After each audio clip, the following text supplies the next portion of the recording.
Hey guys, welcome to All Inspire. I'm your host, Amanda. I'm so excited to be able to sit down with Brittany Conigatti, who was the dance captain for Bronx Tale and who started up their tour. I'm actually lucky enough to be a personal friend of hers. She takes my yoga classes, I hang out with her, so I'm really excited to open you guys up to her personality and to her story. So let's get started. This interview is 2 years in the making. We just too long, right? We actually were just talking about that. We've tried, but third time's a charm, guys. Yep. And I think that this is really the silver lining to the fact that we're all kind of in quarantine right now. Mm-hmm. Brittany has been nice enough to welcome us into her home, guys. So you're getting an inside look at where at my backyard. Yeah, at where a dance captain lives. And I mean, this is what's going on in your home. So thank you, first off. And as a thank you for welcoming myself, Kayla, the viewers, all the equipment into your home, I got you a little something. Because guys, as you know, well, maybe you know actually that I'm a yoga teacher also, my other life, right? And Brittany and I actually met at the studio. So I got you a little something as a thank you for welcoming us into your home. Thank you. And hopefully it'll help your yoga practice. I don't know, but. Absolutely. Yay. I needed cork blocks. Yay. These are so great. I can't wait. I cannot wait to use them. Okay. Yay. Perfect. Actually, guys, I ordered them for myself, and then I had to get them for Brittany, too. I was like, I think this might help, for help with the wrist and stuff. They're literally perfect. Okay, awesome. Thank you. Thank you, Amanda. Okay. Yay. All right, so now I guess all the fun stuff is aside, guys. So we'll get right down to it. So Brittany has you have a great, impressive resume. Thanks. You trained at the Fame School, Fiorello, LaGuardia. Mm-hmm. You've been in numerous shows. You have a lot behind you. Mm-hmm. Was musical theater always where you wanted to be? No. I actually fell into musical theater my senior year of high school by chance. I always did like community theater shows. Mm-hmm. The grammar school I went to does community theater shows, so I started there. I would come in and do like the dream ballet sequences because I was the dancer. In 4th grade, I had my first speaking role, which was crazy. I was Molly and Annie, and I was petrified to do it. Every night, basically had an anxiety attack before I would go on stage. Would rehearse my lines nonstop. And then I sort of stepped away from the theater aspect of it and just focused on dance primarily. So in about 7th grade, a teacher at my dancing school was talking to my mom and said, I think Brittany really should go and audition for LaGuardia. And my mom was like, she's not gonna travel to Manhattan. Like, Brittany is a homebody. She wants to go to St. Joseph Hill Academy. Like, she has already made that known. And then I ended up just going to the audition for the fun of it. I got a call back, ended up getting into the dance program, which was crazy. And I didn't decide personally that I wanted to go there until about a week before school started. So I went, I cried the first 3 months of school every day. Hated every part of it.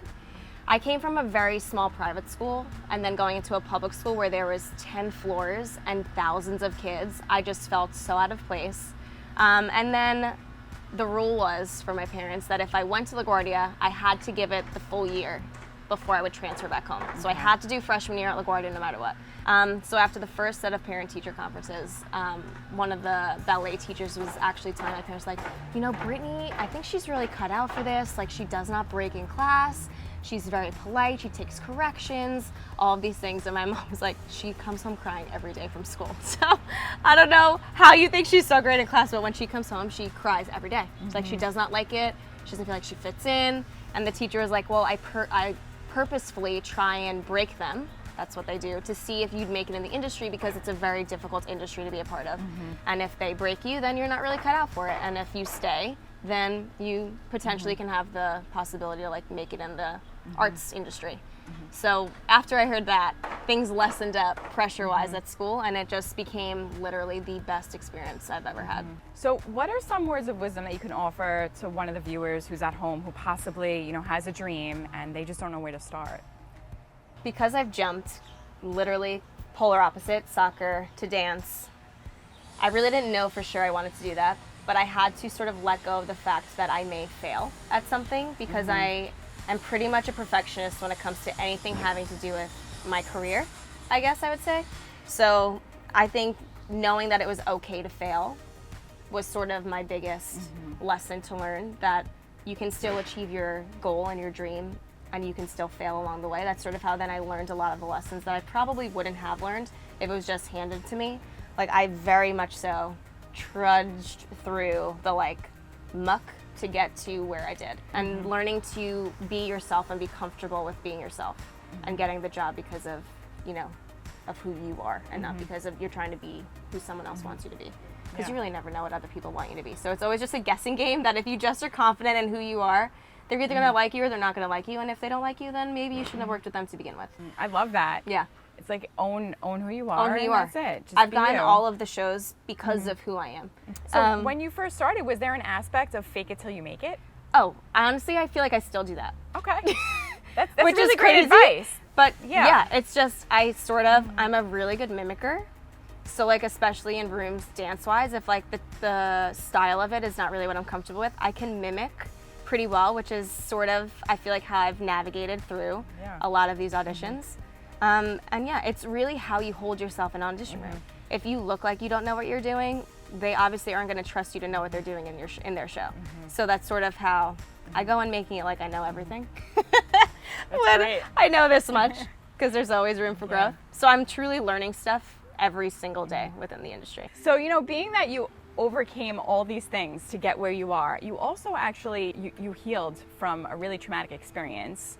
And then from there, you just kept moving brick by brick by brick by brick. So I was pushed into a moving train coming home from rehearsal one day, from a Bronx tale actually. So it was an early rehearsal day. We got out early. I was coming down at 42nd Street on the 2-3, like the 1-2-3 line to get back to the ferry. And I was basically where the 8th car would, if the train was stopped, where the 8th car would be.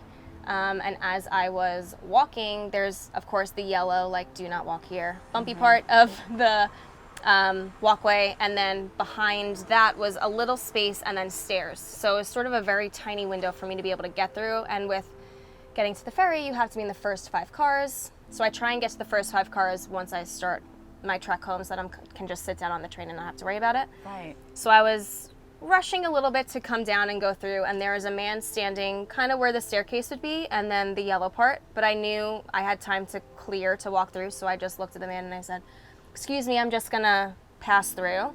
And as I stepped in front of him, the train happened to be coming kind of at the same time, and he, don't know why, shoved me with 2 hands, so I hit the second car of the train as it was coming in, but at the speed of where it would have been like first coming into the station. So when I hit, I sort of tightened up and ricocheted off of it and flew down the entire yellow bumpy part of the walkway about like 15 feet, like went with the momentum of the train. So then that whole fiasco happened, and this was the day before we were supposed to be showing press stuff we've worked on before we moved into the theater within 2 days for my Broadway debut. And we were doing the opening number, which was my dance feature in the show. And so it became a thing of, obviously I had to go to the hospital. There was a whole hoopla that went down with the man that pushed me. He admitted to pushing me. Didn't really get many like repercussions for pushing me in the end.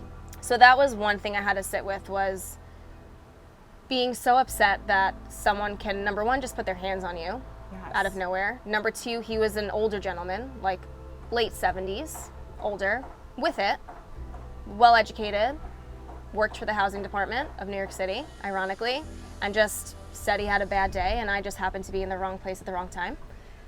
So it was crazy because that whole next day was press, and I had a really bad back injury from all of it. So my whole basically left spine was all out of whack. So from starting with my suboccipitals all the way down literally to my tailbone, everything was just out of whack.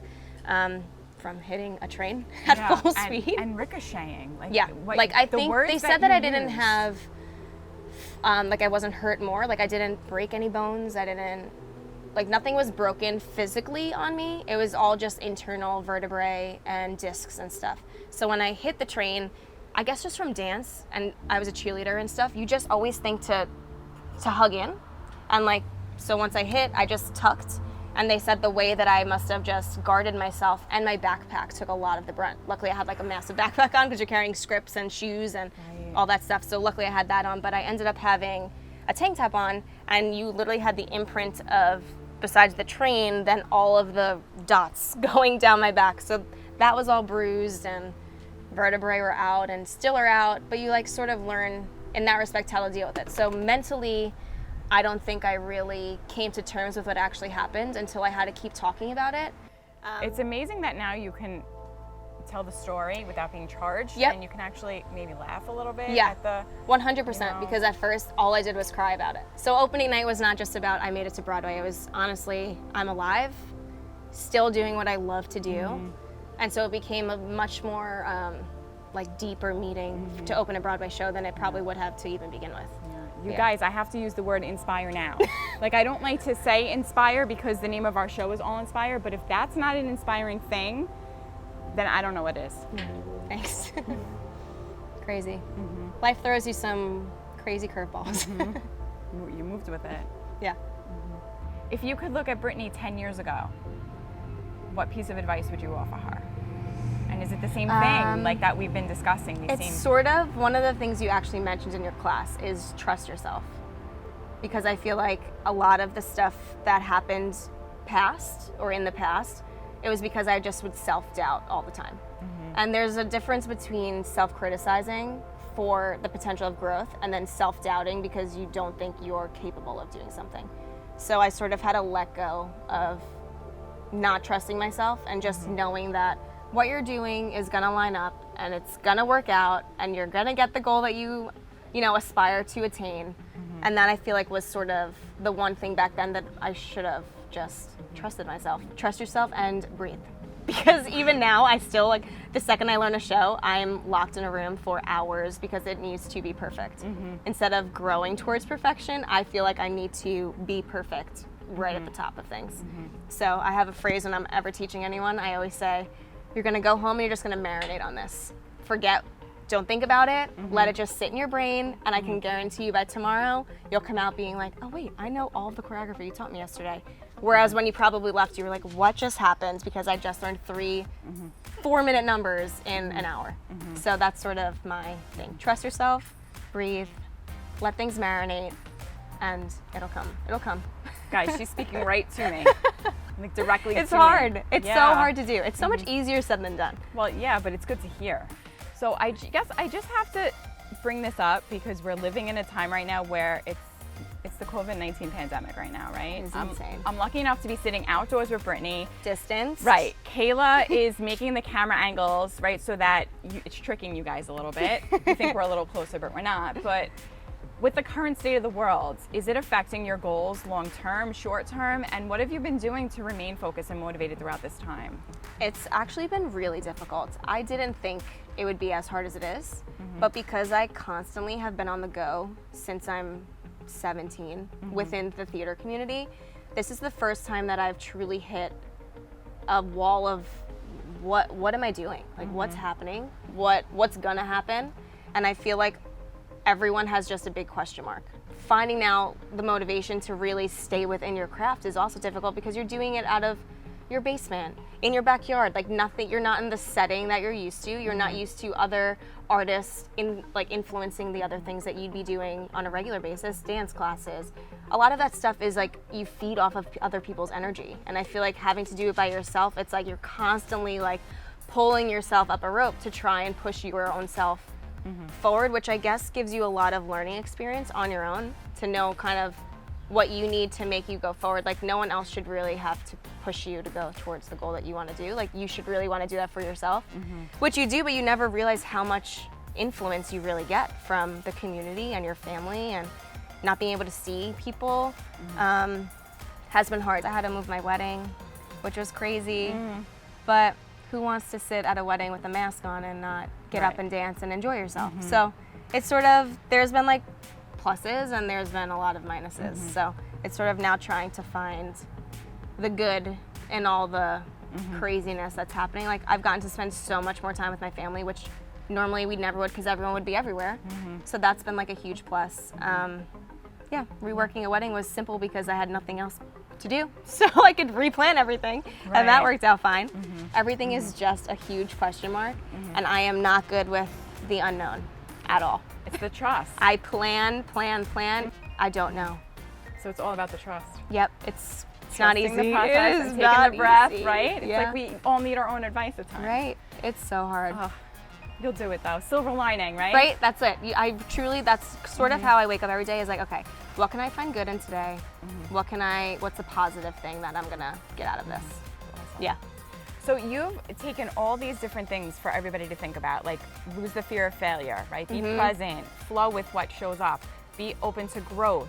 Right. You know, all these different little snippets. If you could take all of that and compress it into one line of advice, like what's your motto? I'm putting you on the spot a little bit, so I'm like, yeah, that's a take good moment. one. Mine would be hit the ground running and just persevere no matter what is told to you or what sets you back. Thank you so much, Brittany, Thank for your you. time. This is awesome. This was so much fun. Guys, thank you for hanging out with us this afternoon. It's beautiful outside. Thank you for giving us your home. Thank you, Mom, for giving us the house for the last hour or so. We'll edit it down, guys. Don't worry. Do you want to take us out, Brittany? Want to say goodbye? Bye, everybody. We love you. Till next time.